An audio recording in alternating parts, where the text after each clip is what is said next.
3-minute gap at the moment, and CCC, Sprandi, Polkovici haven't got anyone in the break, and as a result, Tachiak got off the bike today. Yes, so they look more short-handed than that, actually. I wonder if they've lost another one along the way. This is the sort of day where David Rebellin would have revelled in. It's his kind of terrain. I don't know where that came from, but I like it. I might use that again. Back to the breakaway while we look at those who are just plying their trade today. It's going to be a bit like this until we get to the circuit, essentially, at the end. We'll be hitting that circuit. It's 8 laps, don't forget, of 6.6. So if you've done the maths, you'll know it's, 53.8 kilometres. So they've got a little while to go. They're on a sort of a flat, open plain at the moment, having already dealt with the second of the intermediate sprints. So it's all gone a little bit quiet, to be honest, and I think there'll be this holding pattern. It's about 2 minutes the gap at the moment. We've got the eternal problem with this particular race of not being given time gaps too often. It's been holding about 2 minutes. That seems to suit just about everyone until we get to that that series of climbs which make up that circuit. 8 of them, in fact, same climb every time. Just before we head back to the breakaway, in fact, here we are right now, Tony, it's worth dwelling on that final climb. It's no easy piece of cake, despite the fact it is a Category 3, isn't it?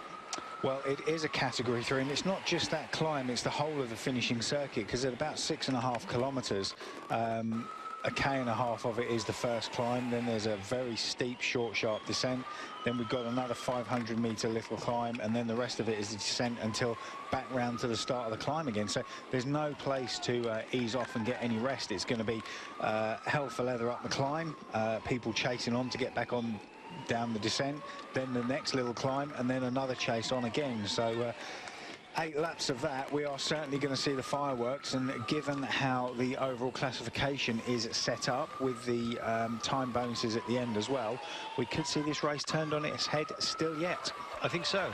If you want to know, put it in your head what it's like, if you draw sort of a spiky M, and the second part of the M is a little bit less than the first part, you'll get the course.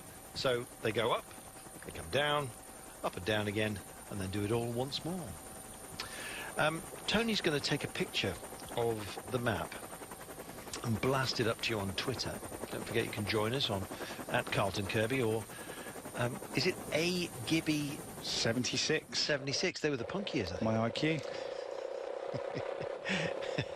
What deficit? 69 Ks to go then.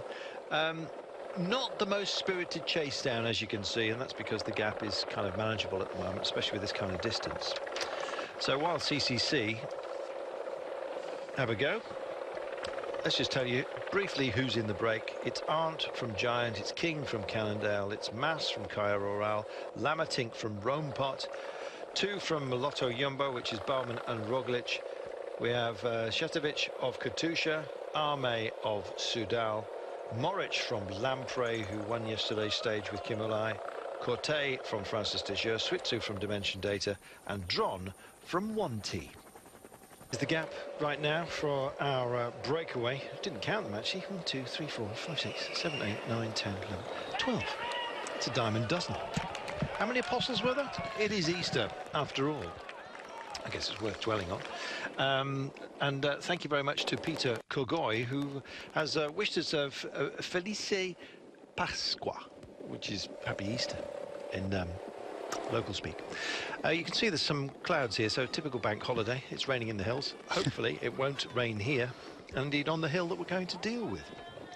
We're nearly on the circuit, aren't we? We're nearly on the circuit. Got about 8K to go, I think, and a tweet sent of the profile of the whole stage and the climb. So, sorry, the finish circuit with that climb on it. So you'll see just how difficult it is. There's hardly any flat at all on that last finish circuit. So you're spoiling us, ambassador. Circuit de Montjuïc, and that's the best Spanish pronunciation you're getting. So this group here, just on this little bridge climb on the way to the circuit, and it's almost status quo at the moment, isn't it? Because the bunch will keep them at about 2.5 minutes, and that will come down very quickly when we hit that finish circuit.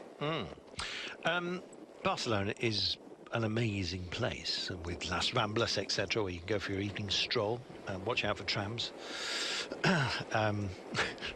Yes, a certain Mr. Gaudi, who was architecture in this part of the world, is absolutely spectacular. Some say it looks like it's made out of bubble gum, and in fact Gaudi gave us Gaudi, I think. Maybe he didn't, but yes. It was frowned upon, his style of architecture, but these days, of course, it's cherished. And they're finally going to finish his cathedral. They're in the process of doing so. He had a great idea and thought, you know what, I'm going to build a cathedral.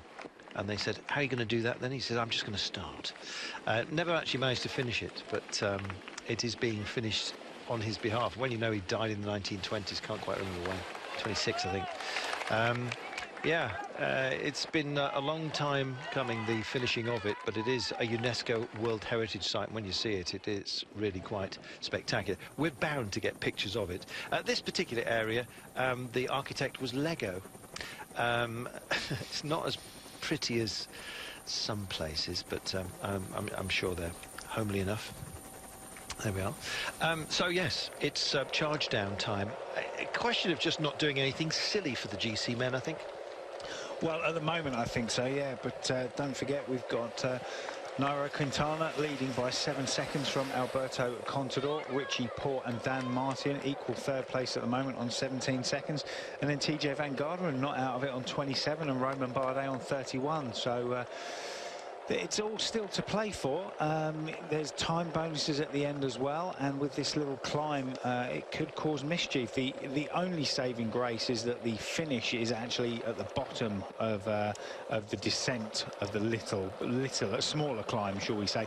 So you could open a gap on the climb, and then it can be brought back together. So that's the saving grace. The descent, we've got a 2K descent into the finish from 100 meters down to just under 25 meters. So the finish isn't at the top of the climb, because that could cause some much bigger time gaps. Here's Bodo, Boris Dron. He was in the break on the opening 2 days when Buani won, so he's a sucker for punishment on a fast day. He does roll with the punches, and they've had some success. Of course, Gaetian Byler finished third a couple of days ago, intervals, and Wanty have been in the break just about every single day. So they've done it for the jersey, and now maybe they're going to do it for themselves. Let's wait and see. You also saw that Cairo Rala here. Louis Mas is in the house. There he is, in green. The man most notable of Cairo Rala is Hugh Carthy, who leads the Young Riders competition. And more than that, he's actually in the top 10 overall. He's just sits ahead of Rigoberto Urán at 9th in the overall standing. So the young man from just north of Preston is doing a fantastic job. This is the Puente Nelson Mandela. Nelson's everywhere, isn't he, bless him? No longer with us, of course, but his name lives on in bridges such as this. I'm not quite sure what it represents that pertains to Nelson, but then again, some high-rise tower blocks as well also carry his name. 62 kilometres remaining then, and as you can see, Movistar are as safe as they want to be. They're not having to take on the chasing duties, but they're at the pointy end where, frankly, it's the best place to be, especially when you've got some street furniture to do on the approaches in the outlying areas, the suburban areas of Barcelona itself. It's not the prettiest part of town, as you can see, but it is the capital of Catalonia. As a result, it has an industrial heart, which we're coming through right now. But yes, it will get prettier, believe me. It'll also get more difficult today when we start climbing. As you were saying, Tony, you've got to be on your mettle, really. The climb itself, 3.9 kilometres, 4.7, but maxing at 8%, and then you've got that secondary non-categorised climb, which brings you all the way back down round to the finish line.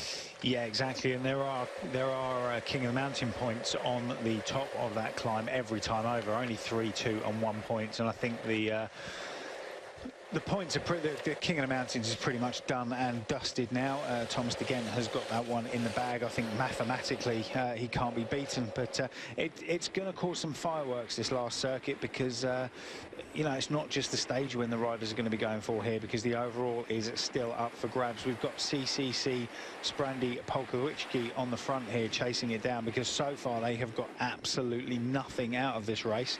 They can't do anything overall because their highest place this rider is 50th on GC in 16 minutes and 3 seconds down, so there's no chance of him doing anything. So they're bringing this break back because, one, they haven't got anybody in it, and two, they want to get something out of today's stage. Got to be in it to win it. Satovic is here. Thinking Joaquin Rodriguez today. He's been very quiet. He's not been overly happy. He's not been well. But it would have been a sort of a punchy rock and roll kind of stage to suit him. The likes of Gilbert. There's plenty of others as well. Great names included. Decent pace today, as you can see. Well, it's picking up right now because everyone wants to first look at the crossing of the finish line. We're into Barcelona.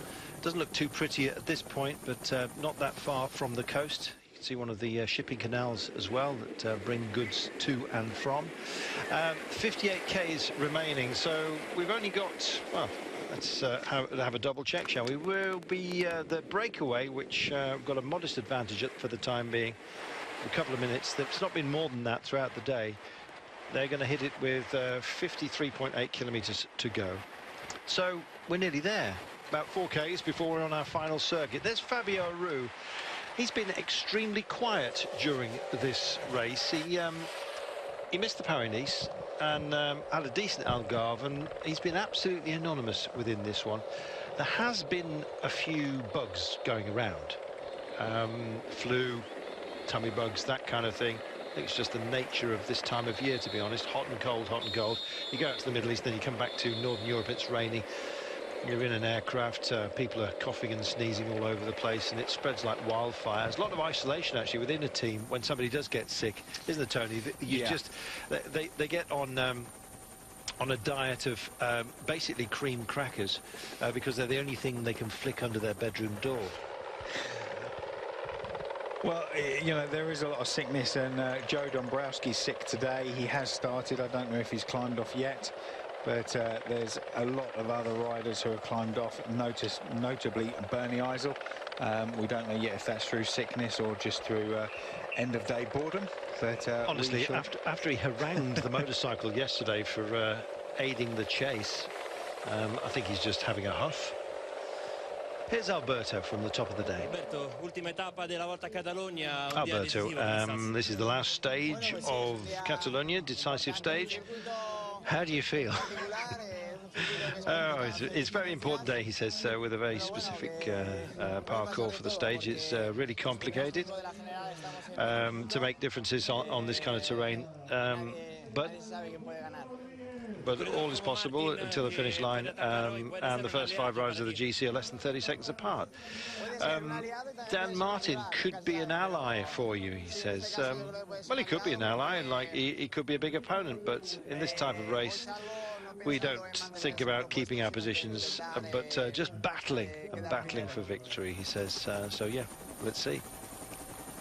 Let's see, indeed. Well, you could get less ancient than this approach. What have we got? 4-lane highway plus a service road, which is being used by, oh my goodness, that fast motorcycle. I don't even think he's part of the race. Came through there at what looked to be about 100 kilometers an hour, just as the peloton, that was on a slip road, just as the peloton were well, not ambling but plying their trade. And there indeed is the ultimate tradesman, you might say, Nairo Quintana.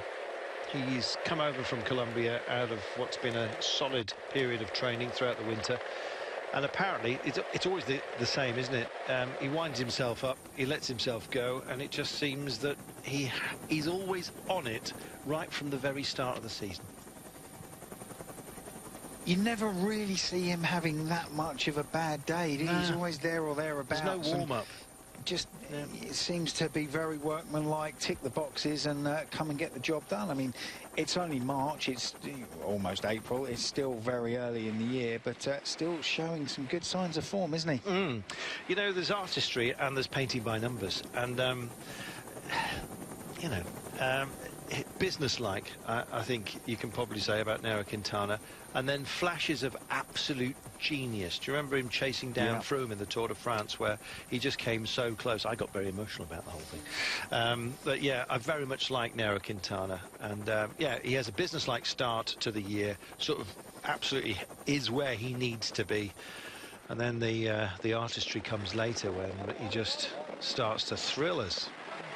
It's you know, I love cycling. It's got so many phases, and when it is that quiet time during the real winter months, which is getting shorter and shorter actually, yeah. that period, isn't it? It used to be 4 months where everyone just used to finish end off. of September, and it was like everyone would come back about March, and you could tuck into your turkey and your stuffing and think, well, I've got plenty of time to burn this off. These days you go, no, Mum, I'll skip the stuffing. First training camp's in December now, isn't it? And you know, not only does it take a toll on the riders, but it certainly takes a toll on the staff. And earlier on, we had to cut away to a break, but I was talking about Gary Beckett, who sent us some great information, because we've got the team schedule for the last couple of days, and it really does show you that there's so much more going on behind the scenes. Because, well, you know, it says riders dinner 8:30, staff dinner 8:30, but then the riders breakfast was this morning at 7:45, and they left at 8:45 on the bus, and they stayed an hour away. Suitcase riders 7:45, staff suitcase on the bus, leave at 8:45. It's like an hour's journey on the bus. It's a military operation. Yeah, it's an hour's journey on the bus to the start as well, and the start was at 11 o'clock, so it's a lot of time. And then it goes all the way through to, you know, the bus going back to Girona, the truck going back to Girona, who's going to take it, who's taking the riders to the airport, in what car. So there's so much information there that it's not like jump on coach, go to stadium, get back on coach, go home. No, it's not just get on your bike, ride, race, go to hotel. People often think that the riders stay in the town where they finish each night and then start in the town the same day, the same place the next day. Often there's very long transfers, especially in a lot of these, with all due respect, slightly smaller races. The transfers can be massive. Into town we come then, and yes, no idea. What I do know is that's looks that's like Gary Beckett. It is, bless him.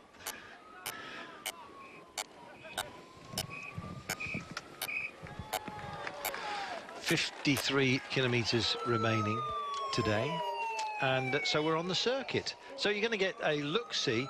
Just behind you is the downhill ramp that they'll be on next time by. So they've kind of just cut into the circuit, if you like. We're now on it proper.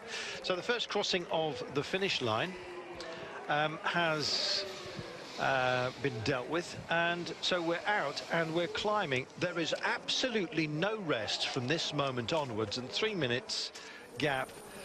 I don't know, it's not going to feel like enough, I'll be bound, with the chasers and what they've got to deal with today. No, you can see the group here coming in on this very wide boulevard running into town, and the break are already on the finishing circuit.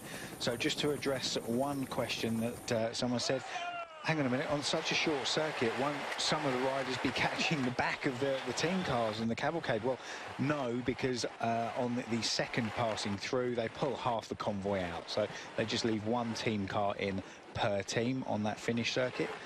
It's only 6k round, so can't have very big gaps, because there will be some problems. But as I was saying, a lot of these riders will probably get off on the finish circuit. Their day will be done, and they'll want to get an early shower and start heading home.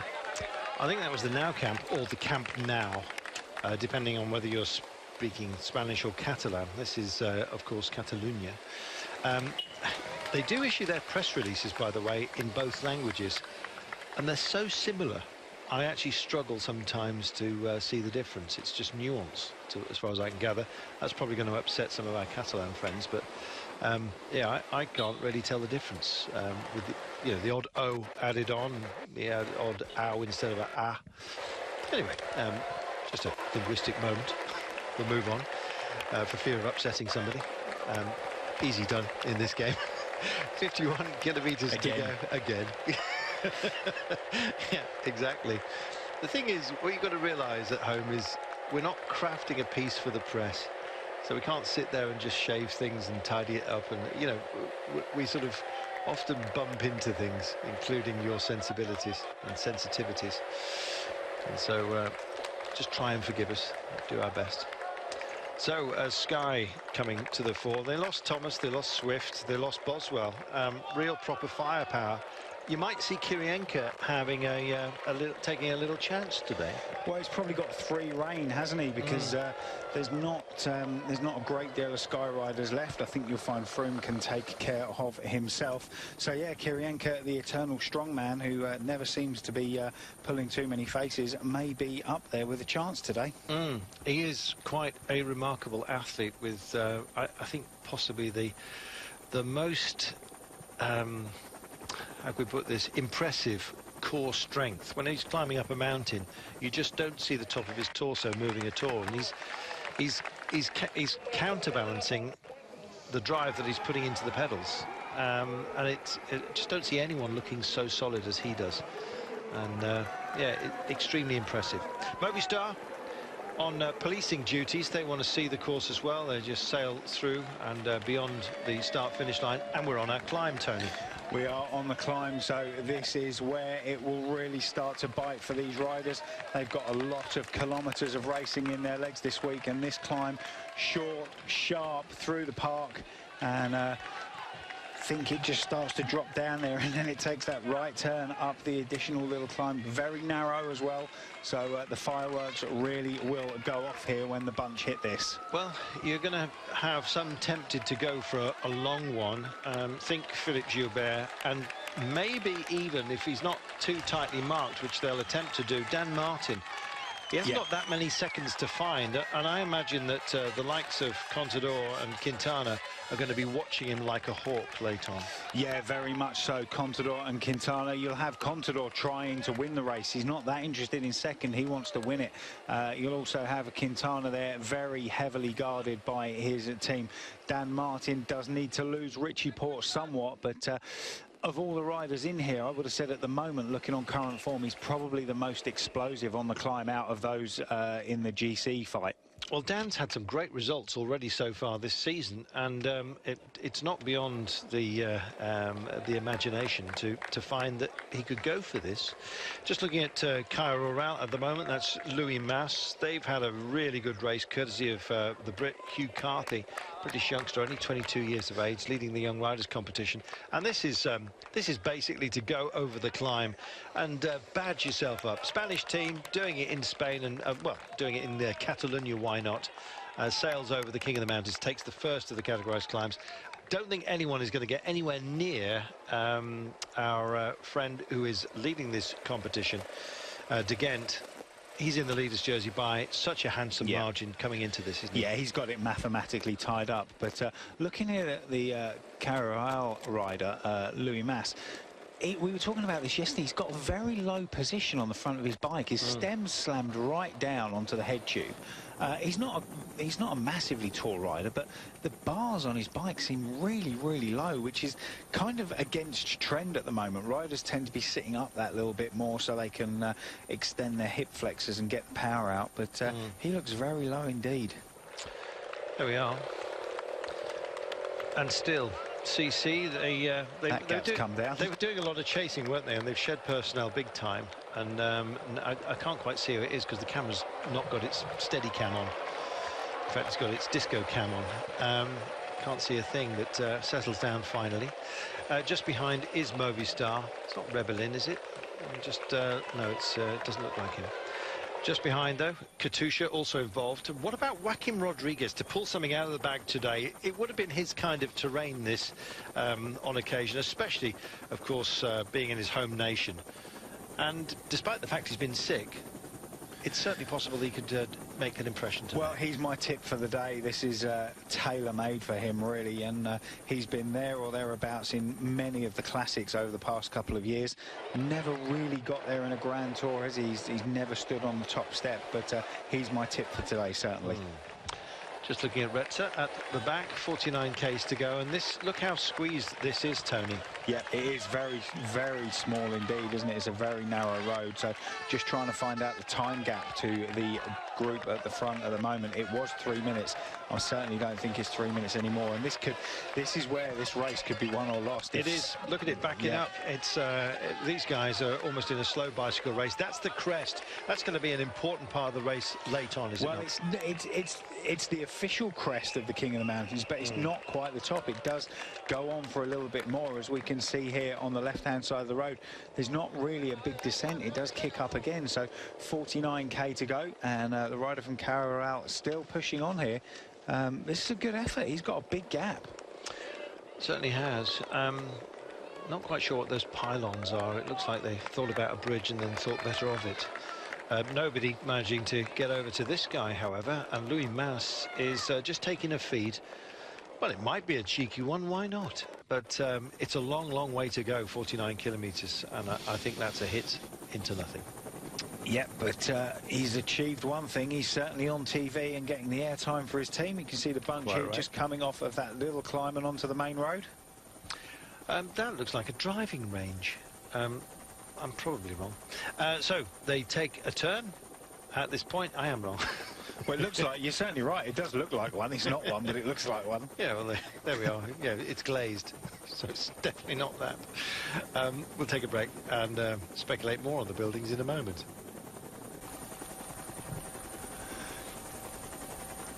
So you're just looking at the bunch here, and this is the run into the finish. This is about 1.5k to go here, so this gives you an idea of what the finish will be like later on, just gradually downhill from that viewpoint where the Olympic Stadium is. And you can see that CCC still on the front doing the work here. One rider left. It was the whole team on the front earlier, wasn't it, Carlton? And now we're just down to one.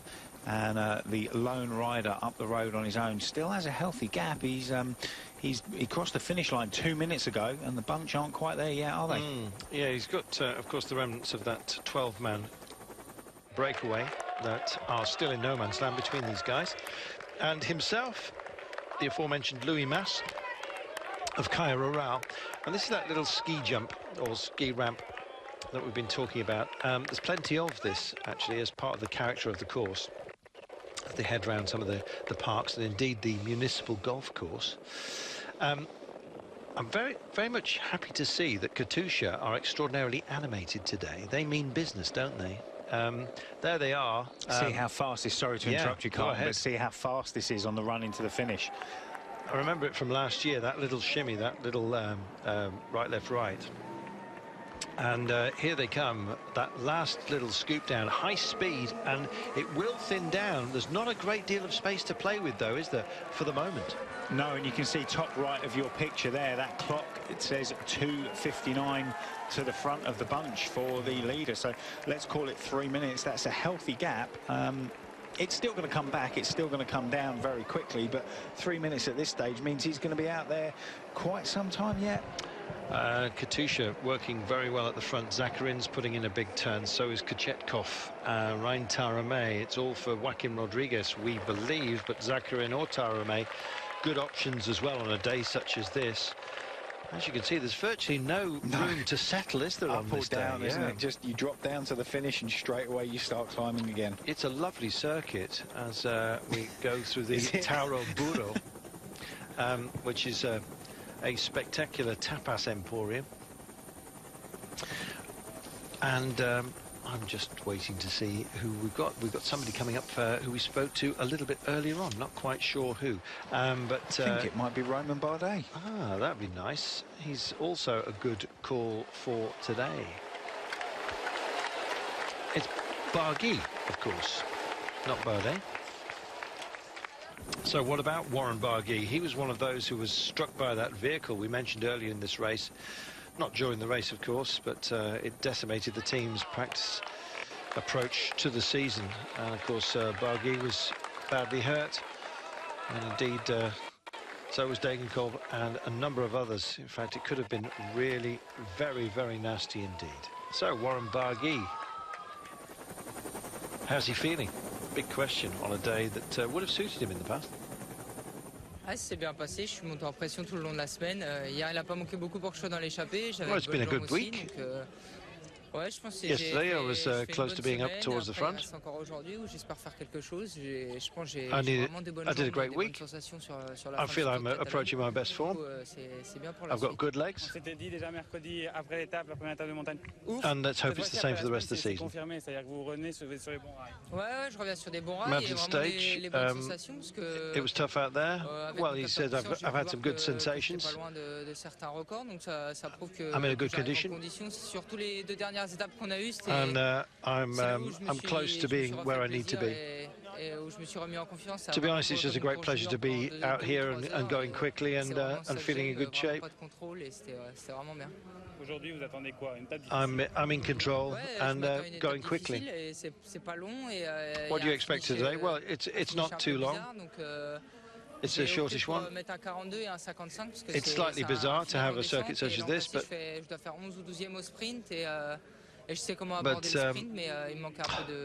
sorry, I've got a translation coming straight across me, so I can't translate myself, and unfortunately the translation isn't that accurate. So you'll have to forgive me for that one. If I just heard Barguil himself, I'd have been able to do it for you. But there you go. Basically, he's in decent nick. Yeah, which is good to see, isn't it? It was double French as opposed to double Dutch. But anyway, yeah, which is it's a translation of a translation, isn't it? Which is quite difficult.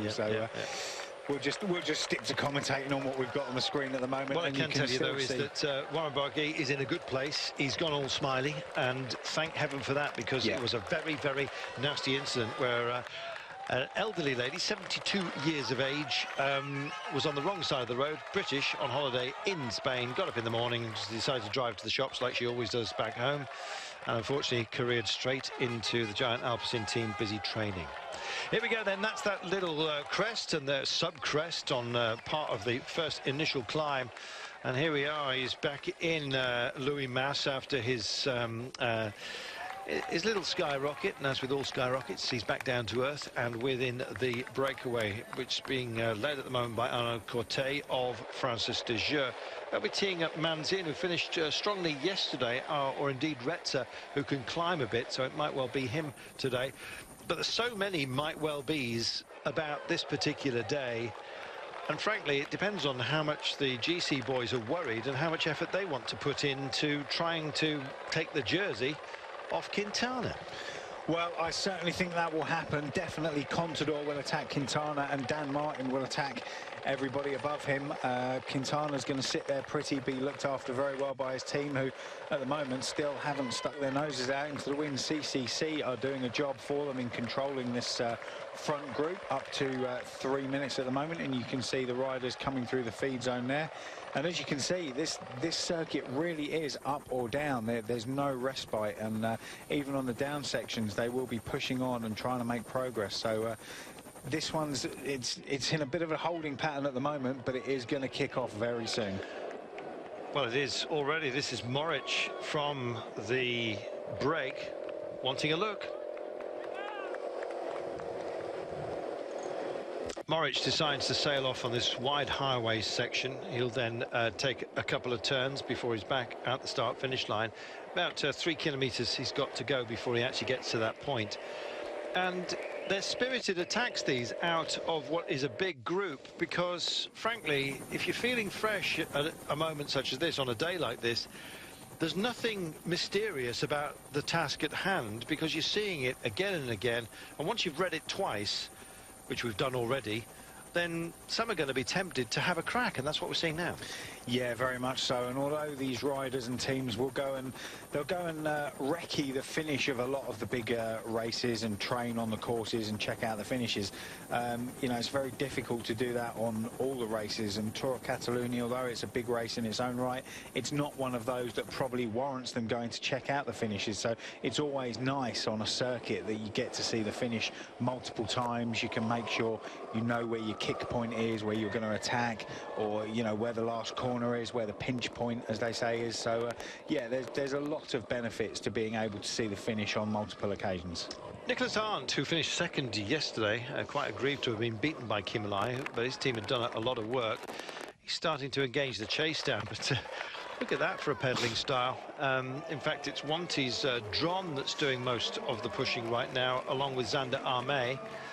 Well, he enjoyed it there, but there's clearly a lot of power behind as well to neutralise any such cheekiness out of the breakaway. You see some traffic calming devices as well, which were causing some worry amongst the peloton. I think they're going to be strung out just a little bit. We may well start to see some riders just deciding to give up the ghost today. I don't think we're going to see anyone lapped on this circuit. They seem very much in control at the moment. No, they seem in control, and 3 minutes was the gap last time over the finish line. We'll be able to see very soon what that gap is this time. So Matej Moric from Lamprey away at the moment, just got that lead. We saw him come over the finish line sitting on his top tube in that unique descending style that quite a few of the riders have adopted these days, but the bunch still being led by CCC. So not unique then. It was Sagan, I think, that first started that shenanigans. Yeah. Yeah, he still seems adept to do it. And I guess if you want to keep up, you've got to do it as well. Well, it is actually very fast. It's not very controlled. Or comfortable. But it is very fast. So on a circuit like this, where you're only tucked in it for a short period of time and you know the roads, they're very wide, you're not going to be encountering any corners unexpectedly that you don't know are coming up, then it's a great position to adopt. But we can see here, Movistar have got the strength in numbers at the front of this race at the moment, looking after Quintana. They've got 4 riders wrapped around him, with CCC still on the front with that 1 rider. How wide can they spread across the road? This has got to be 12 wide coming in here, so everyone wants a decent look at it. It's amazing, isn't it? Those who are bossing this race at the moment, Quintana and Contador, they've had, by their own standards, really quite a quiet race, really. It's about assembling the average, and that's what they've done. I'm not describing them themselves as average at all. They are the superstars.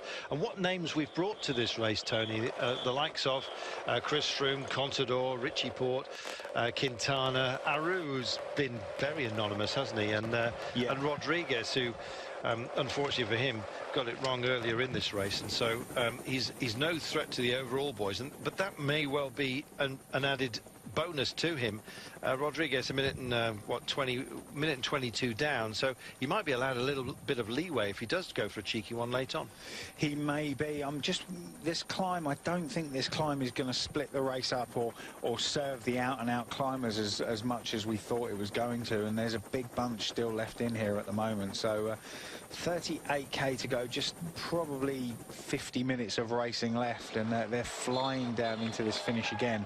And that group is still a good 2.5, 3 minutes away. Yeah. And we've still got a big bunch in here with a lot of riders reckoning they can get something out of today's stage. So the gap's actually gone out. It's wide enough, but they're still getting pinched because so many want a decent view of it, as you can see. Just looking for Contador. He's just keeping his nose clean at the moment, and they're just sailing through, as you can see him bouncing, has a check over his shoulder. He's got a solid wingman just behind him. Yuri Trofimov, the Russian champion there, just bedding in, and it's Quintana that's staying close at hand. Dan Martin is also very much in the frame here. Likewise, Rigoberto Urán, who a lot of people are calling as a potential for today, because he can time trial Urán, as I'm sure you know. He can also sprint as well. I think he's got a proper chance today, Rigoberto. I'm not convinced about that. For me, he's I'm glad you said that, because if he wins, that's going to be a coffee and a biscuit. Thanks for the biscuit earlier, by the way. You're welcome. He's a great rider for me, and a lovely guy, but he just doesn't seem to be able to cap races off and win them. He doesn't seem to have that killer instinct or Today's that killer punch. So, well, he's in about 8th in line at the moment in the lime green. Urán, so he fancies it. At least you want to keep up with the big boys, and at the moment they're flexing their muscles, aren't they? There's Contador just dancing on the pedals, as you can see, and he wants to know where of course Quintana is. Not that far behind, wearing the points jersey, by the way, is Dan Martin, so it's an unfamiliar white jersey behind the unfamiliar white jersey. they're not very distinctive. There's the leader's jersey. Next up comes Dan Martin. Don't forget Hugh Carty is in the unfamiliar young riders they all look jersey white as well. For goodness sake. It's shocking, but anyway, they looked great because they were hoops. This is doing some damage. And basically they've been blanked by by commercial advertising, so it just looks more or less the same. It is interesting. They're putting in some real hurt. They want to shake out the fast men and have a chance of getting bonus seconds. That's what this is all about. So on the front, you've got the Russian champion here, Trofimov. Then comes Contador. Then it is Quintana. There's Dan Martin out of the saddle, back in it now. Just behind him is Rigoberto Urán. It's an assembly of greats here. It is. These are some of the big players of world cycling at the moment. We're just looking for Chris Froome to see where he is. I'm sure he'll be there or thereabouts. But some damage been done further down the field and some riders shredded. We've lost the majority of the Movistar team that were massing at the front. Wow.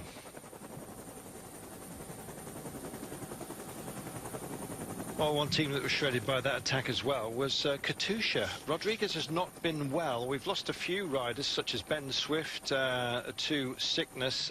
Rowan Dennis, right from the very beginning as well. It's a real shame, because to me, this race had some great offerings, and particularly from the likes of Dennis. Froome's been very quiet by his...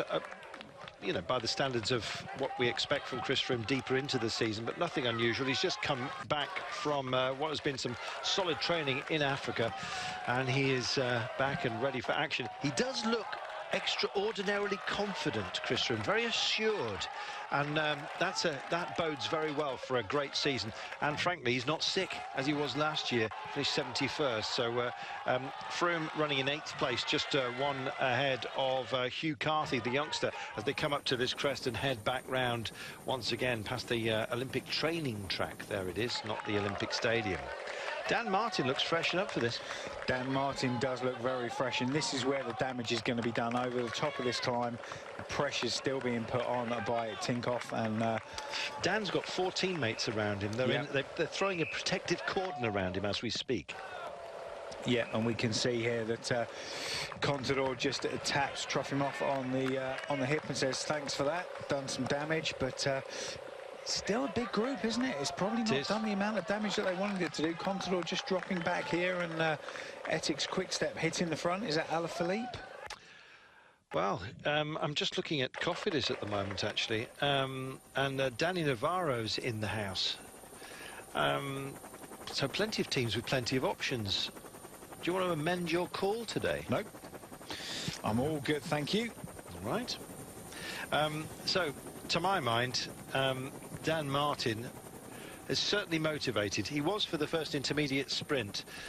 He got it partially right, found a second, and is now equal with Richie Porte in 3rd place overall. Yeah, and then the break went, and he didn't have an opportunity to sprint in the 2nd intermediate sprint, so there are points on the line for the finish. But looking at this finish, I think he's going to have to do a lot of damage on that climb to then hang on this 3K descent. Grumpy as they come, James 5 Allen. I don't know whether that's James Allen from Radio 5, as it was, but anyway, thanks, James. He said, I've hardly seen Urán do anything these last couple of years. Has he lost his ability or his desire? Well, he has had some good runs, maybe just off your radar. In fact, he has flashes of brilliance in Grand Tours. I know the Grand Prix of Quebec isn't exactly, you know, stratospheric, but on the Giro, I think, was it 2 years ago, I see what you mean. He has been a bit quiet by his own standings, but I think today is going to be the day for Urán. There you go. I've said it now. He is, of course, Colombian time trial champion, and you don't get that by being a slouch. Do you think he's becoming also Urán? Oh, you've been teeing that one up, haven't you? Oh, have you written it down? Oh, dear. Yeah, never mind. Turn 4, here comes Chris Froome, and Kirienka, of course, doing his fabulous robot job at the front. Yeah, very much so. And I think for me, just going back to Urán, he didn't have a great time at Sky, and then he didn't have a great time at Etix, a team that aren't really set up for overall GC ambitions. They were trying to tick so many boxes the last couple of years at Etix that he just didn't have the support. So hopefully now at Cannondale he will get that support that he needs, and we can see it's interesting, isn't it? This time of year you have to readjust yourself to spot riders in their new kit and get accustomed with who's riding for who. But here we go, rider from Lampre still carrying on in that position. He is. It's Matej Moric, crosses the line again. He's enjoying this. So with actually the ticker's wrong. It should say 32. But anyway, so that's the fourth crossing of the line. So 5 laps to go. I'm going to try my best to keep you in touch with exactly how this one pans out. Nice to see Rompot there, Moritz Lamerting. They've been busy. He's in the orange and black just at the back and looking over his shoulder, which suggests that the pace that was put in by that push from Contador, and he asked for it from Trofimov, it really did set about just injecting something and closing down the gap, and it did a reasonable job. Good as well to see that Chris Froome wants to have a look at the approach, so they're reasonably up towards the 4. This is Movistar controlling things. What about Astana today? It's Lopez or Aru, but I don't know. It's a tall order, especially with Aru's demeanour at the moment. He's had a few punch-ups with Nibali in the press, as Fabio Aru. Nibali been quite critical of Aru's deportment and demeanour within the coach. I'm not suggesting how he walks up and down the aisle, but nonetheless, he says Aru never asked him anything, never asked him any advice, as if he's you know, at least come and doff your cap to the sage. It's a difficult one, isn't it? Aru is the young pretender and sees himself as the next great hope. Nibali is there. He's the Tour de France winner, Tour of Italy winner, and sees himself as the current sort of champion, so to speak. So it's a difficult one to be humble when you're Aru, up and coming, when you respect someone, but you want what he's got, and it's a difficult one for me. Aru certainly at this race, 132 down and 12th overall. For me, just hasn't got it yet, and this course certainly isn't. The climb isn't long enough or hard enough for him to. I thought he was going well as well, but Miss Parry decided to shove our words straight back down our throats. I did, however, qualify it saying he was decent in the Algarve, but he missed Paris-Nice. Been a bit quiet here, and he's suddenly got a bit loud. Yeah, he has suddenly got a bit loud and opened up a nice little gap on the group here. So no response just yet. He's at 132 in 12th place overall. So no real chance of affecting the overall GC. So just let him open his legs up at the moment and go on this second little climb. I should imagine it will come back. The front group has come back slightly to 245. I think he's more than capable of doing this. What will be his response, or indeed those around him, when he makes it over to the breakaway group is anybody's guess. There are 12 up the road. Well, there's 11 together and one man, Masic Moric of Slovenia, who's gone for it. Well, clearly a target for Aru, and why not? Checks over his shoulder, but sees nothing but a bend in the road, and he's engaging the climbs very well indeed. Well, he's clearly motivated to get something out of this race, and today's the day. Yeah, he is indeed, and just getting up to this crest of the main climb proper over the top. And we'll see in a minute what gap he's opened up on the main peloton. No, we won't, because we've gone to the camera view from the helicopter. Katusha, actually, were backing Zakharin by the looks of things, to my mind. Rodriguez, well, wait and see. Grey clouds, storm clouds for some, and this man, is he a bolt of lightning? We'll see, and whether it hits its mark, because Moric, for the time being at least, is the head of the race, and he's done a very good job of this. It's the gap is measured to 245, so it's obviously less than that for Aru to bridge to. At the back, those who've had their turn during this race, I'll just bring it home. Bonnier from 1-2 have had a very good race, actually, as a team, one of the pro-continental teams. This man out front for the time being. Bardet actually thought about going with Aru and decided not to. I think he's probably ruining that decision right now.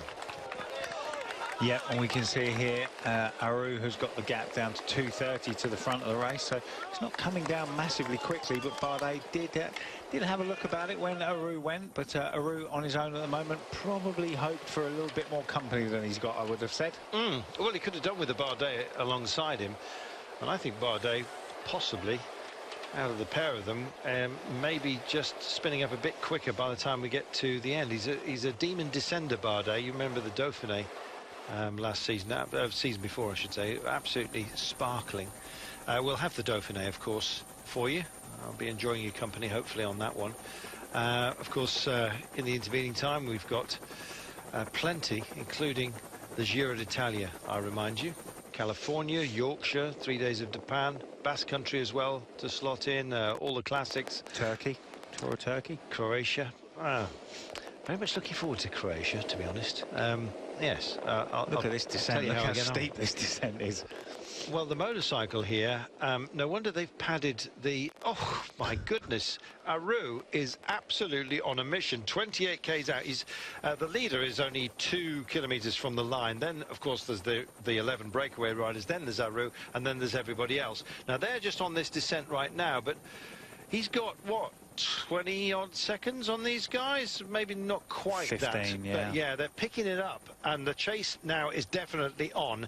I imagine that those in front of him, which include Rodriguez, Oran, Hugh Carthy and Kaya Oral, not really his kind of day, but Chris Froome's been lively. Katusha's Zakharin is the best place of the Katusha men, and I think he'd like a top 5, and he's only, what, 7 seconds away from that.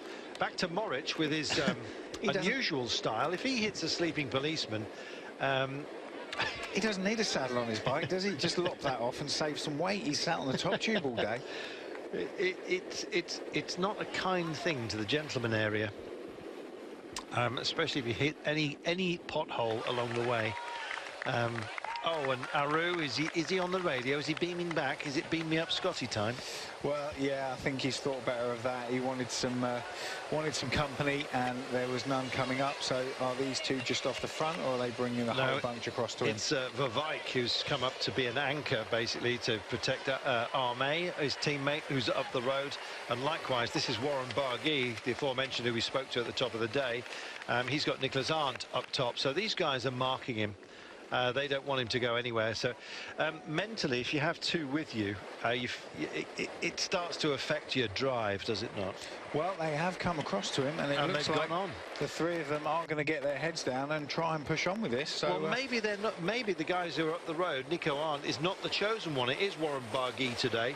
Likewise, Vavike today, and not Sander Armé, who's up the road. So they've got teammates to bridge to. And look at the alarm bells that are ringing right now for Katusha. These guys starting just to ease a little bit. Quintana certainly, as you can see, just calling for a little less pace, opens the road for others around him, including Team Sky here, and Chris Froome, who I'm sure would love to move further ahead than the 8th place he is at the moment. In fact, he's only 4 seconds behind Zakharin of Katusha, who's also within this group. Quintana leads this race by a 7-second margin from Alberto Contador, and by 17 seconds from Richie Porte and Dan Martin, who's drawn level on time with Richie Porte in 3rd place after taking an intermediate sprint. There's still time for them to recover this, but with the sort of firepower that's going up the road at the moment, it may well be a very reduced group that crosses the line first. Well, I think it will be a reduced group once the fireworks start going off, but there's different agendas at play now. We've got the GC contenders, the general classification contenders, wanting to win this race overall, needing to keep control of various different elements, and then we've got the other teams coming to the fore who want to win the actual stage. So that's why you can see different teams now getting involved. Orica Green Edge coming to the front. They did a lot of work yesterday to try and get Simon Gerrans there, and when the sprint started, he just didn't seem to have the legs. He didn't get out of the saddle, didn't sprint properly, and in the end sort of sat up and drifted over to the right-hand side of the road, and they ended up with 3rd and 4th place on the stage. That's a lovely rider's eye view from the camera here. Appreciate these pictures coming around that final curve. There's the line, and suddenly starting once again, re-engaging with this climb that starts almost straight away. This is an uphill ramp, falls flat, and then it gets very, very focused. In fact, Max is at 8%. It looks a little bit more strenuous than that. And here come the main bunch right now, and it's Movistar still there, still looking reasonably comfortable. Chris Froome also in the house, as you can see, but there is Quintana with 3 of his teammates doing a safe job, not too worried about anyone who's up the road. And it's almost a challenge.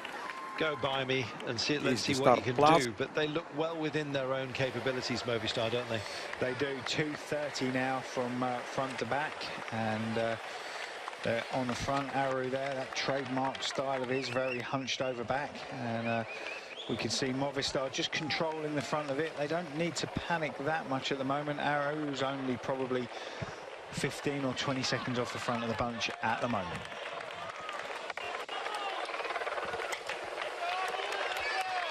Just 25 kilometres remaining of this Volta Catalunya, and this little transition section, it used to be cobbled, this, or at least that area did. Not cobbled, but dry bricks, so no mortar between them, with expansion joints in, and I'm glad, to be honest, they've tarmacked over it, because it was a real rattler. To me, that's my least favourite surface, is loose bricks. Yeah, not very good riding on loose bricks, are they? They rattle around a lot and make a lot of noise. A lot of town centre races in the UK have those sort of pseudo cobbles, and you ride along them and they go chinking along. You can certainly hear everyone racing on those. But look at the crowd here. What an absolutely massive crowd. Isn't it wonderful? It's brilliant, isn't it?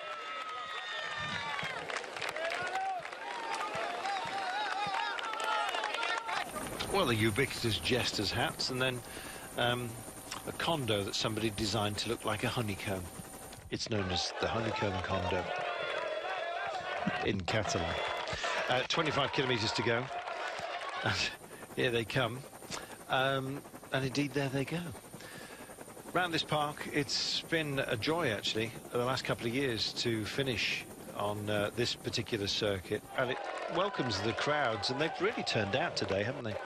Yeah, massive crowds. We haven't seen that big a crowd, and unfortunately with some of the races in Spain, due to where they go to and from, they're quite sort of desert terrain, and across transition stages we don't get many crowds out. But this today in downtown Barcelona got fantastic crowds out. Big miss today, Brent Buchwalter and Richie Port for BMC, and Philippe Gilbert, no disrespect to Richie, but he wouldn't be allowed off the leash, but Buchwalter and Gilbert probably had options today, and I think they may have missed the boat. Well, we can see here Moritz just coming back to this group again. We had the rider from Cajarural go away, and he's having another attack here. But yeah, I think this would be a perfect stage for he's got a gear problem. Yeah, he's got a gear problem or a puncture.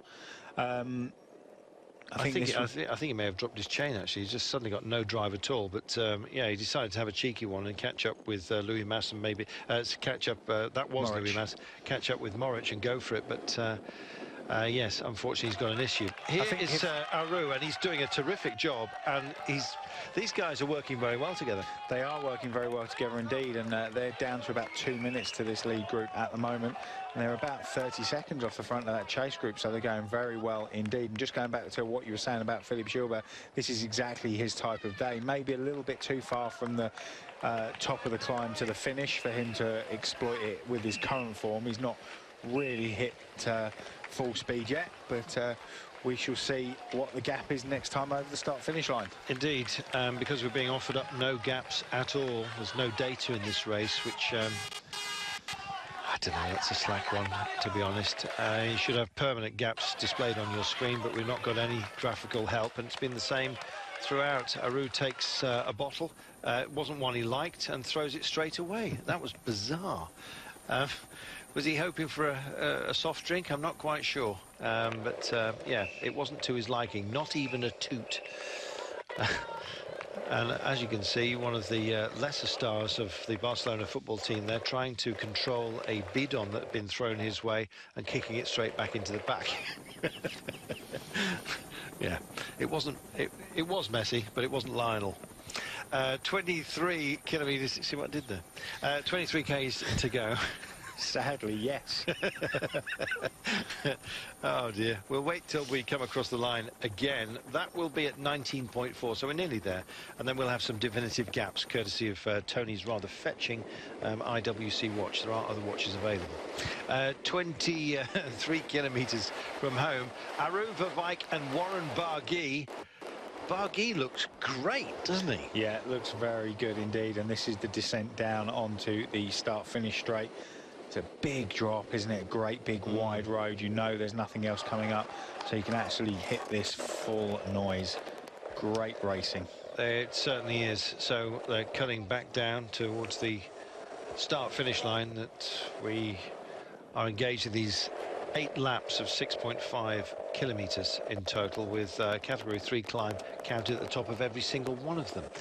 So minor climbing points up for grabs, and that's what they're skittling for, the likes of Louis Mass, in case you're wondering what that particular battle was raging. They won't take the King of the Mountains jersey off De Ghent, but they'll have a decent go. Yeah, just looking at the points tally there, none of them have got a hope, I'm afraid. 117 points in the KOM, the King of the Mountains jersey. Well, Dron was in the break earlier, so he would have picked up a couple of points, but no way he could have caught Thomas De Ghent, and will do either with the break up the road. So we're going to take a... in fact, we're not being shown the crossing of the line by Aru, which is a bit of a shame, because we were hoping to just use our own rudimentary stopwatches. Stopwatch and a clipboard is to the fore. We're going old-styley today. 22 kilometres to go. Here we are. We might we might have some fun. Yeah. So this guy was just about caught, wasn't he? If you've got that information, why not give it to us? Minute and 27 then. That's still healthy, but the chase, and 2:17, so about 50 seconds the peloton behind Aru, Barguil and Verwijk. So let's see if they make it. Opened up a big lead there, haven't they? The Aru group, they've really made some inroads with only 22k to go. Well, they've got to be committed, but they certainly look it, and look more so than this lot. Well, Aru is not far off being in the top 10 here. Yeah, he may even make top 5 if he manages to hold the gap. Virtual, obviously. Yeah, for the time being. But, you know, if he does sustain it, we'll see. OK, let's do our own definitive time gaps, courtesy of Tony Gibb Timing. Here we are. Here we are. Which line are you going to pick? let's have that one. Yeah. One there. Click. Yeah. Right, he's now 1, counting. 2, no, shut your face. The trouble is, we're not now going to be shown the break, or indeed Aru crossing the line, are we? They're going to mess with us. There you go. 20 kilometres to go, nonetheless. We're just waiting to see what the definitive time gap is from the breakaway. The peloton is 50 seconds in arrears to the Aru group. He started it off. Warren Barguil joined the fun, and Louis Verwijk from Lotto Soudal likewise. It doesn't look overly committed behind, because Quintana's feels safe and comfortable, presumably, with what's going on up front. With 20 kilometres to go, I am they're on the front, is it? They're going to have to work very, very hard. Well, I am have got some options today, and why not? They haven't really lit this race up, but it could be today, and they've got Van Genegten and Jarlson Pantano, who go well on this kind of terrain. He's a quick man, Pantano, as well. Usually Jarlson usually acts as lead out for Van Genegten, but there's some quick men still here and some hard men as well. Tony Gibb Timing is about to tell us the deficit of Aru as they cross the line. Yeah, well, we haven't seen the intermediate what's breakaway. Left of the breakaway, so but nonetheless, 1:30 at the moment it is to these guys. So yeah, they're going to come across the line on 1:35, 1:36, 1:37. Right. Well, they found. Well, it was 1:50, wasn't it? So they found 13 seconds with 19 k's to go. And so, are we still rolling on your timepiece? Still rhyming. It's still rhyming. So we'll find the gap between Aru and the guys here. And it's still Movistar. They haven't got really that much interest in closing this gap down. And you'd think that some other teams, if they had something left in the legs, would probably be doing that themselves. But it still looks reasonably pacey. But this is off that descent that brings you back to the start-finish line of our circuit. Bang. 2:15, 2:12.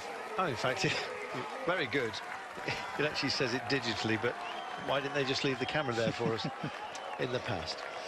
So all of the time gaps are coming down. you know, from the group to Aru, sorry, from the bunch to Aru, and then from the Aru group forwards to the remainder of the break. So it's all starting to boil up nicely. Here we go. Finally, call to action. Said somebody had to do something. It's AG2 à la Mondiale, and this is for Romain Bardet. He doesn't like the fact that Warren Barguil is up the road. Barguil, Bardet, lots of other French youngsters, of course, who've really hoped that amongst them will be a true great and maybe a Tour de France winner, because it's been an awful long time, hasn't it, for France? It has indeed. And a couple of years back, we had 2 on the podium, didn't we? And it looked like we were going to have a bit of a French revolution. It's gone away again, and the shall we say, established heads of state in the Froome, Contador, Quintana, Nibali stakes are all there or thereabouts yet again. And I think Contador, sorry, Froome and Quintana certainly aren't going to go anywhere anytime soon, are they? No.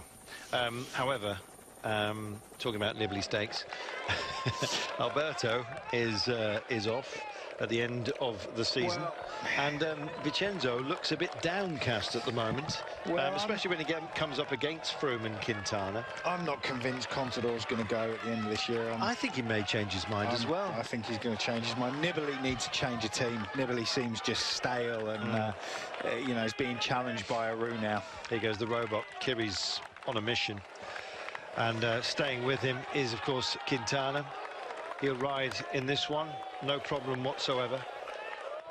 His Movistar boys have done a lot of the pacing today, and this is just neutralising the threat posed by AG2 à la Mondiale.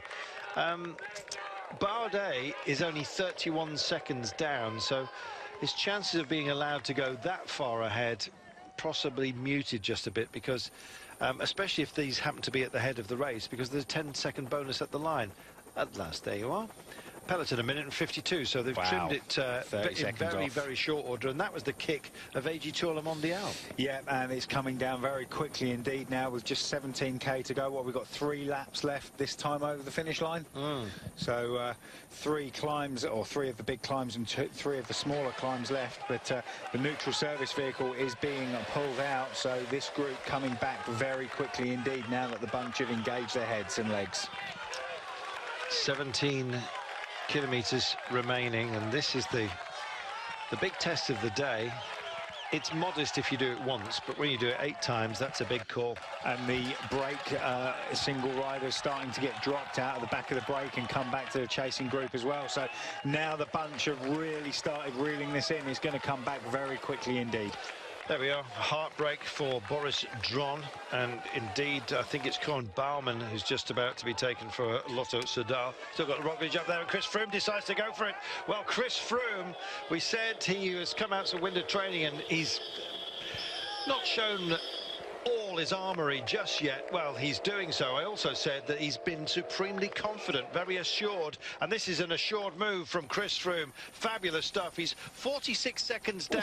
Now, if he wins today, it's a 10-second bonus, and then, of course, it's going to cause a great deal of worry for those who sit in front of him. Zakharin is 42 seconds down, Bardet 31, Van Garderen 27 off Quintana's time, Dan Martin 18, Port 17, Contador 7 seconds off Quintana. But Froome, this is not just banging a gong. This is Froome saying, look, I'm here, I am fresh, I am ready, I want to engage in combat, and that's exactly what he's doing. It is exactly what he's doing, and goes past the Nibali group. See Quintana trying to keep him under control. They've just about got him pegged at the moment, but this really is Chris Froome sticking a marker down and saying, this is what I've got, boys. He's not just doing this to stretch his legs, he's trying to win this race. Chris Froome, it's about just imposing yourself when you can, and look at the response that he's drawn. Now, Bardet is there by the looks of things.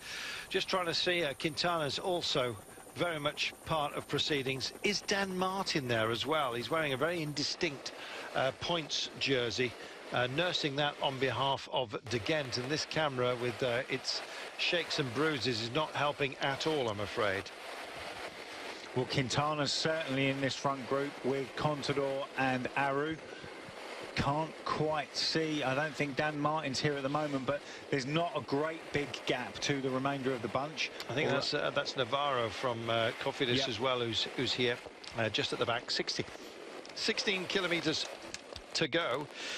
Next time across the line is at the 13 marker, and that will be 2 full laps remaining of the 6.5, obviously, if you have rudimentary maths, which escapes me occasionally.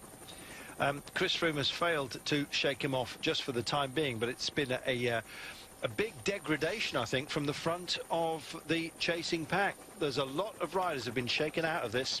Very much so. There will be a lot of damage done now with just 16k to go, and again the road starts to drag uphill, and you can see how the gaps start opening yet again.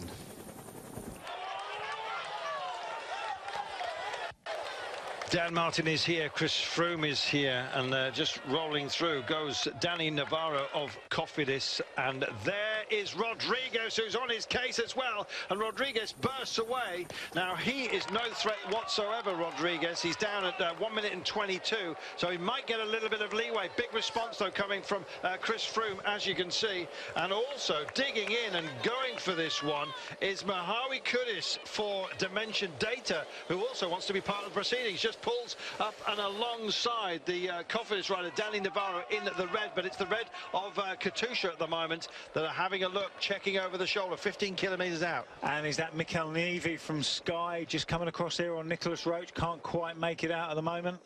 Have a look in a moment. This could be dangerous, this group of 4. Very dangerous indeed, and they all just nod at each other as if to say, to announce that this is a quartet and say, come on, let's go for this. Let's try and close it down. A lot of work to do, and first man to pick it up is Kudus, the Eritrean, who just digs deep, and he can do this. He can do this indeed in that black and white kit that we've become to know so well. And this group pushing on now on this descent down onto the run into the finish.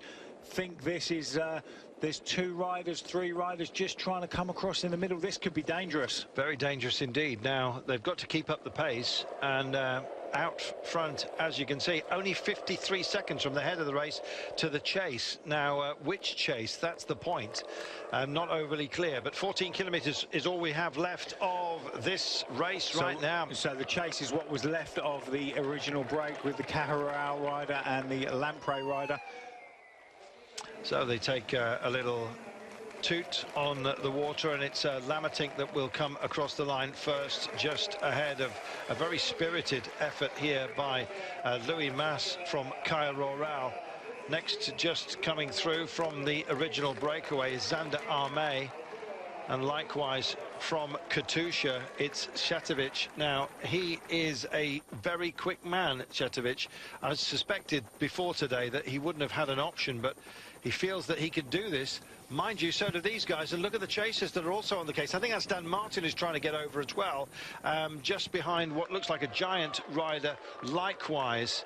So we'll see how this reassembles itself and who just kicks on at a moment such as this. It's a question of rolling with the punches, and that's Switzer who picks it up, the Belarusian for Dimension Data. All hell's breaking loose here. No, it's not Dan Martin. Dan Martin's back in the bunch there. You can see he is, yeah, shadowing Quintana. So it'll be an interesting one, just trying to work out exactly who else is in there. Can't yet. Contador's in there as well. Froome's in there, so these guys have accepted their fate. This will be the battle for the overall, and they're compacto, as they say. 25 of them left, isn't there? That's all. Exactly. However, it's about who's up the road. Rodriguez is up the road. We've seen as well that I don't think Bardet is up there, but Barguil most certainly is. So draw your conclusions. It's still going to take a mighty push from these guys if they're going to bridge over. Yeah, it will take a mighty push indeed. I was just looking, I didn't see Richie Paul in that front group, but certainly saw TJ Van Garderen. We didn't see the whole group, obviously, but we will try and pick him out for you. This is that group that's trying to go across. It's now 6 strong, and Skyrider in there, number 33 is Nieve. There is Rodriguez. Now, he'll be the most highly motivated, I suggest, of just about everybody in the peloton here. He's got a lot of work to do if he's going to make this stick today. Interesting as well that also making it over is Ludvigsson of Sweden. So yeah, Kudos in there from Dimension Data, Navarro in there from Cofidis. Yeah, this is a very strong group. Is also here from I Am Cycling. It's a very, very strong group, and they're the previously mentioned Eritrean from Dimension Data, Mahawi Kudus. Strong group, and with a little guy, I think his heart may well be broken. Has Rodriguez left it too late to go for this today? 12 kilometers to go. Final lap will be declared at 6.5. That's when they'll hear the bell. Round the honeycomb building, as you can see, and they're still within sight of these guys, but it's a mark of how tough this climb has been, that the gap is a tough one to close out. Well, you can see that the race is in bits now. We've probably only got 50 riders left in with the reckoning. Overall, we've got the front group, the 6 in the middle, and then this chase group, which at the moment is being driven by Movistar, trying to bring it all back together. 12 kilometers remaining. Caio Roral with clearly with other cards to play right now, and it's about responding as well to the punches. Quintana's doing a great marking job. He's got all of his main contenders for his jersey and the title here solidly around him, keeping tabs on them. We've seen Contador trying to inject a bit of pace. We've seen Dan Martin trying to remain equal to it. Romain Bardet, his AG Tour Le Mondial team really did get animated. He's only 31 seconds down overall, so was not allowed to go. Could be a different story for the little guy here, number 21. That's Rodriguez, part of a quality push-on group that you're looking at right now. But the motorcycle staying close at hand on this climb and telling us what the gap is. This is the steepest climb on the circuit. This is where they kick up to that right-hand turn. And they're catching some of those who are further up the road earlier on today, and those who had a little bit of a push. That's Ben King, by the way, that's about to be caught. So there we are. The chase is only 40 seconds down. It's doable with 12k to go. It is doable, only 40 seconds, and those riders have been out there all day, so they will be very tired indeed. Here goes Pantano, the Colombian. So many Colombians, so much talent coming out of the Americas, courtesy of that nation, and he is trying to impose himself on this group. Draws out a response, and it comes from Ludvigsen, who just stays on his wheel. Also looking fresh within this group is Joaquin Rodriguez. That is Nieve also trying to stay within this group, and little out of the saddle maneuver there and sitting back in from Cofidis and Navarro. Well, Rodriguez, I think he's going to leave it very, very late. And it's interesting, isn't it, to see Contador go on the attack, and he's drawn out a response. And it's, of course, Quintana who goes with him. There'll be no shaking of Quintana at a day like this, but the crowd are loving it. He sits back in the saddle, which is unfamiliar for Contador. He's out of it almost as soon as he can, and sitting squarely in the saddle, coming up alongside, dragging Dan Martin into the fray as well, and giving the look down almost of disdain at that point. Just all looking at each other right now. Oran's also here, and finally another push. Caio Roral, and that's it. It's Hugh Carty, the young man, the young rider's jersey goes for this as well. Now Hugh Carty, we remind you, is 9th overall. I don't think he's going to move from that position, but would love to finish in front of Rigoberto Oran for a solid top 10 finish by the young man who has done so much good work and is so familiar to some of you up there, up towards Cumbria and beyond, on the borders of Cumbria and Lancashire. Fantastic guy, 6'3", great prospect, and indeed future laying ahead of Hugh Carty, who rides for Caio Roral. 10k to go only, and we're about to enter our final lap, Tony. What do you think? What do you think this one's going to pan out? It's hard to call even now, isn't it? Well, I still think there's more fireworks to be had. This back group isn't going to let the front group go. Don't forget, there's some severe firepower up the road there. Joaquin Rodriguez is trying to get into the top 10, but also trying to win the stage. He's only at 1:22 down, so this could all change. 10 seconds, I think it is, on the line for the win. It is 10 seconds on the line for the win. 10, 6 and 4, so the bonification points are up for grabs. Still reasonably intact out front. Moritz Lamertink just having some fun with us with 10 to go, just heading back towards town once again. Been very impressed with Jarolson Pantano, and it's Rodriguez that everyone's leaning on at the moment. There goes Pantano again. In fact, he's looking a little bit less comfortable than he did earlier on. quite often you see riders going for a lunge, don't you? Just when they're towards the end of their resources.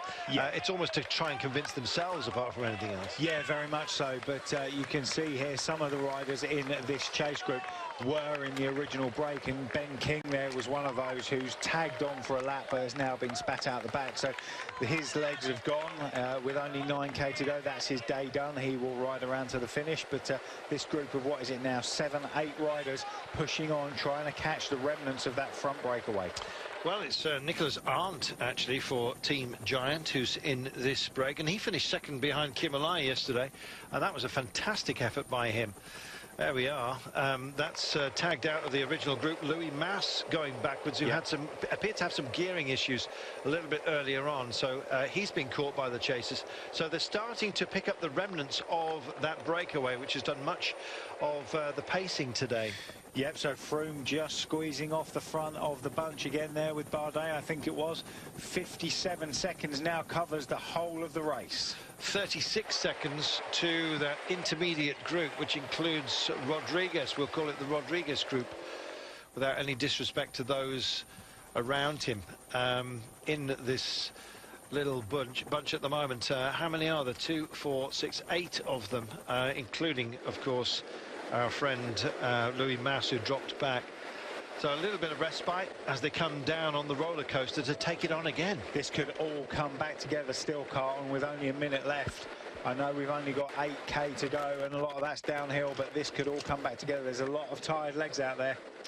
There are indeed. So Arndt is indeed with Ludvigsen, the Arndt from the original breakaway. Ludvigsen, who bridged over. Arndt will be pleased he's got a teammate. It takes a little bit of the pressure off. And still a lot of checking going on. And it's nice to see Chris Froome looking lively on this final day of this race. Yeah, he certainly doesn't want to let this one go, trying to get involved, and I think to take the win is beyond him with a 46-second gap, so he would need 36 seconds plus the win, so that's a big ask with only 6k to go. Here's your two leaders taking the bell. Satovic crosses the line, as you can see, and he's in very good company here with Roglic, it is, of Slovenia. Roglic and Satovic cross the line first. We'll get the next split coming for you right now. It's the remainder of the group, plus some of the chasers who've managed to get back to them. It's interesting to see Rodriguez is here, and that is Mohawi Kudus is also making it in to amongst those who were part of the original breakaway. They hear the bell as well. Remained it from last year, that bell, and they've given it a jolly good polish, and it's going to have to be a shining performance by somebody today. But who is the question? Who's got the legs? 31 seconds the gap with 7Ks to go. It's bridgeable, but it's going to take an awful lot of work. Well, it is bridgeable, but we've got Rodriguez here, who is one of the most explosive climbers in the world. If anyone can do it, he can, and don't discount the Avi from Sky there in the black and blue. Rolling on the front, it's Ludvigsen at the moment. Just coming through is Zander Arme, and here is the chase, and it's Orica Greenedge, who messed it up yesterday, and we're hoping to get something, I guess, out of this race today, but it doesn't look like it's going to happen for them. Well, it's Gerrans doing the work on the front, so they're not trying to set it up for him, so it'll be an interesting one. Can they bring this back to try and get the stage win? Simon Gerrans from Orica Greenedge, who didn't have the legs yesterday to bring the sprint home. Well, it's Impey just behind him, and then just tucked in is Nero Quintana. Dan Martin's also there, but this is about minor places for these guys.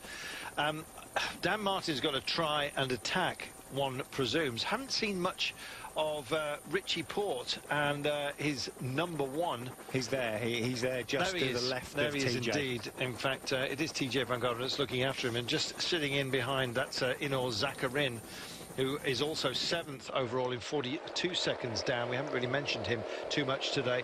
6 kilometres only remaining, so it is on the final lap. So if you're going to impose yourself on the climb, be good to go and see that group that's trying to bridge over to our two leaders for the time being, including Rodriguez, to see if he is actually lighting it up and going for it. Yeah, it would be good to see that. It would be good to get an overall picture of the times as well. With just 6 kilometres to go, we're on this last drag up. Cahural setting the pace on the front of what's left of the bunch at the moment. There's only probably 25-30 riders left in this bunch at the moment. That's not really of our concern. They're too far back, I think, to make an impact with 6Ks to go. Maybe on a flatter terrain it would have been different. We need to get up there. Dan Martin, just with his familiar nodding style, is still there. And finally we get back there, and it is Rodriguez who has attacked, and no surprise there now. Is he minded to go for it again? He checks over his shoulders as if to sort of gauge the strength of those around him. This is still the chase group, we remind you. This is the chase group. There's still 2 riders up the front, and it looks like Joaquin Rodriguez, is still trying to set the pace and desperately trying to shake off Mikel Navy, but Dimension Data are setting the pace at the moment. It is. It's Switzer and Kudus that have gone for it. Switzer, the Belarusian, Mohamed Kudus also there. They felt very aggrieved yesterday that they weren't allowed to take the win with Cameron Meyer. In fact, Bernie Eisel almost stepping off the bike in disgust today, I think. He got very animated, chatting to a motorcycle and saying, look, for goodness sake, will you stop adding accidentally or whatever an assist to the chase? We've got a man up the road and we don't like it. And of course it was Chris Froome that did the same thing on behalf of a teammate a day earlier. A lot of complaints about motorcycles there. 13 seconds only. We've got a grand finale. 34 back to the main bunch that you're looking at right now. That's David Formolo of Cannondale in the lime green just going through. He's pretty handy in this terrain. But then again, so many others are as well, including this man who is really churning it up, Cofidis with Danny Navarro. So, why not? Another Spaniard, of course. It'd be a popular result at the end of the day. Mouth Gate clearly in pain, but then you'd expect that after what has been a very tough race. And that looked like it was Rodriguez trying to bridge over to him. And that big push going from Formolo now, I believe, as he tries his level best to get up there. It's still not all over for these guys. It's still not all over. We're focusing on the bunch here, but we could really do with focusing forward on the 2 riders. We haven't given them any coverage at all, and they're in for the win at the moment. So here we go. This is Cannondale lighting it up on this last little drag up. Don't forget, the last 3K of this circuit, all downhill. It's going to be a very fast finish. An extraordinarily fast finish. Only 4Ks to go. We've still got 2 riders up there, and then it's going to be somebody from the group. But who? That's the big question. Can they possibly bridge it? It's anybody's guess at the moment. Formolo trying to tempo himself further up. He's still got 4Ks before the leaders reach that finish line. He's got a little bit of a deficit, and still they go. Still they try and make some gap. Dan Martin attacks. It is, with Quintana just tagging it on at the moment. Not going to cede anything to Dan Martin. He's only 17 seconds down on Quintana, the leader. Settling in then right now. This is Formolo, who's just managed to bridge over to one of the BMC riders. It is TJ, who's also making a very spirited push late on here. 4Ks, less than that, I am sure, to go, and they started the descent back home. That's why there's been a reaction from Dan Martin, because TJ Van Garderen is just behind him. He's only 10 seconds behind him at the moment. So TJ Van Garderen will be very interested in pushing on here, whilst Dan Martin will be very interested in bringing him back. Well, I think this is almost disrespectful to those who've gone up the road, I'm afraid. And Roglic, haven't seen anything of him for the time being. I suspect we'll get them as they cross the line. Can anybody catch them? This is where the animation is coming from, as you can see. And Rodriguez doesn't look like he's got it in him at the moment. Time's running out. 3Ks to go. There's still another climb before they finally get the run into town. But it's going to come in for those who are up the road in what?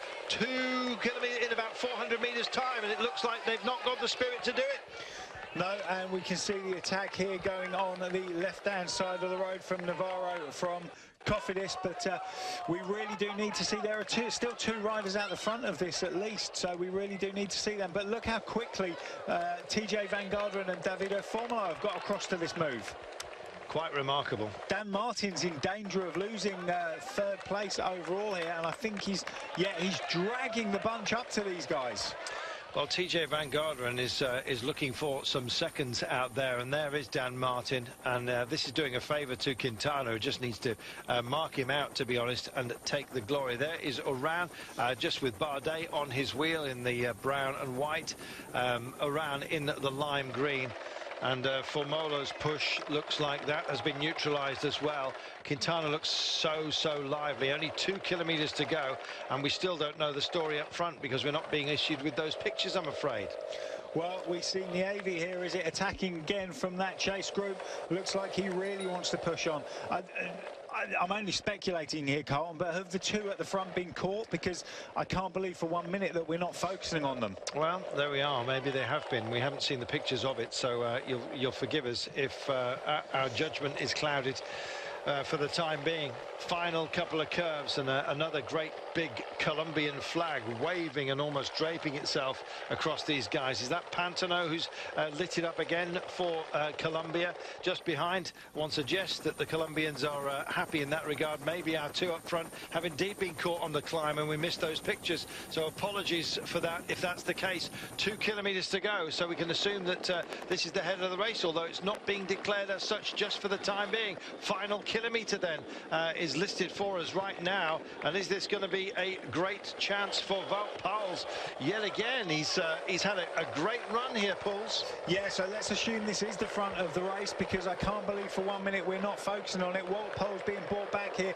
The Cannondale squad very keen on this one, coming down to sprint, and it looks like after all of the fighting for the last 60 kilometres on this finish circuit, that's exactly what we're going to have. There we are. Apologies. Oh, in fact, here they are. Well, that's an absolute disgrace, quite frankly. Satovic versus Roglic for the line, and a story of probably the biggest results of either of their careers, and they've had virtually no coverage at all, and thought about it, went for it and went for it again. Satovic takes it ahead of Roglic, and now the cameras pick up the remnants of who's going to come home behind them. Well, that's a complete lack of respect to those who are winning the stage, I'm afraid. But I know there's all kinds of other stories, but I'm not delighted about that. Well, we can only apologise to you for that. We were convinced that because we hadn't seen them for the whole of the last lap, they had been caught and they were still away. Well, so we apologise for not calling it, believing that they were still out there. And in fact, they were. No timing, no pictures. This is television, friends of ours. Anyway, I think you can get our irk, but there we are. So, we have a result, but we didn't see terribly much of it, I'm afraid. So, it was Satovic that got the beating of Roglic of Lotto Jumbo at the end. And great result for Quintana. He is victorious, and the Colombian fans are out in force. Victorious overall, of course, so he has taken his first big race, essentially, this season. And what a way to do it.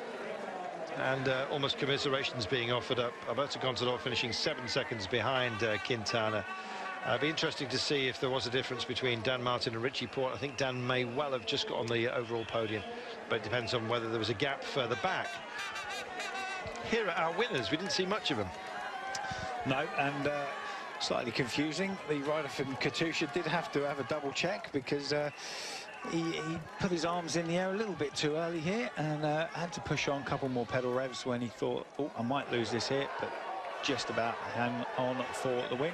Alexei Sadovic then takes the stage ahead of Roglic, and coming home, leading the bunch.